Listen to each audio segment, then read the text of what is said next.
আসসালামু আলাইকুম। আমাদের এই ঔষধ কথা চ্যানেলে আপনাদের সবাইকে স্বাগত। আজ আমরা একটি গুরুত্বপূর্ণ টপিক নিয়ে আলোচনা করব। ঠোঁটের কোণে বা আশপাশে হওয়া ছোট ছোট ফুসকুড়ি বা ঘা, যা সাধারণত কোল্ড সোর বা হার্পিস ল্যাবিয়ালিস নামে পরিচিত।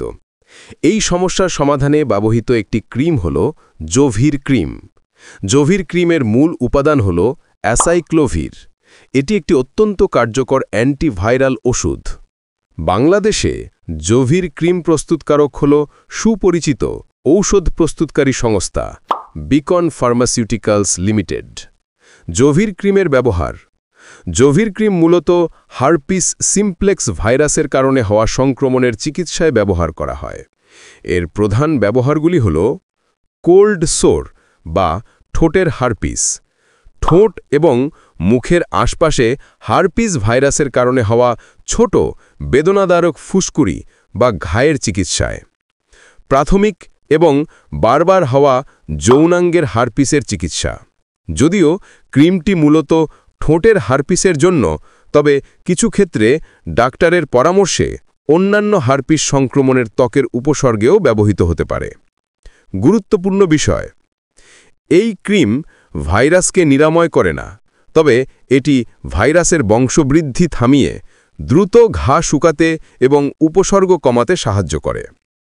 ব্যবহারের নিয়ম ও মাত্রা। ক্রিমটি কিভাবে ব্যবহার করবেন তা একজন রেজিস্টার্ড ডাক্তার ঠিক করে দেবেন, তবে সাধারণ নিয়মগুলি জেনে রাখা ভালো। ব্যবহারের সময় সাধারণত উপসর্গ দেখা দেওয়ার, যেমন টিংলিং বা চুলকানির যত দ্রুত সম্ভব ক্রিমটি ব্যবহার শুরু করা উচিত। আবেদনের নিয়ম: আক্রান্ত স্থানে দিনে সাধারণত 5 বার করে 4 দিনের জন্য ক্রিমটি লাগানোর পরামর্শ দেওয়া হয়। সাবধানতা: ক্রিম লাগানোর সময় একটি আঙ্গুল কোট বা গ্লাভস ব্যবহার করুন, যাতে ভাইরাস অন্য জায়গায় না ছড়ায়। চোখ বা মুখের ভেতরের মিউকাস মেমব্রেনে এটি ব্যবহার করা উচিত নয়। সতর্কতা এবং পার্শ্ব প্রতিক্রিয়া। অন্যান্য ওষুধের মতো জোভির ক্রিমেরও কিছু পার্শ্ব প্রতিক্রিয়া থাকতে পারে, যদিও তা খুব কম মানুষের ক্ষেত্রে দেখা যায়। সাধারণ পার্শ্ব প্রতিক্রিয়া: যেখানে ক্রিমটি লাগানো হয়েছে সেখানে সামান্য জ্বালা করা বা চুলকানি, ত্বক শুষ্ক হয়ে যাওয়া বা ঠোঁট ফেটে যাওয়া। যদি কোনো গুরুতর অ্যালার্জি বা অন্য কোনো অস্বাভাবিক পার্শ্ব প্রতিক্রিয়া দেখা যায়, তাহলে দ্রুত ডাক্তারের সাথে যোগাযোগ করুন।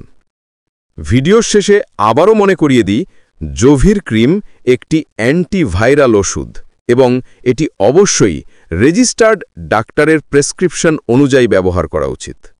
ওষুধের সঠিক ব্যবহার, ডোজ এবং আপনার শারীরিক অবস্থার জন্য এটি উপযুক্ত কিনা সেসব বিষয়ে সিদ্ধান্ত নেবেন আপনার ডাক্তার।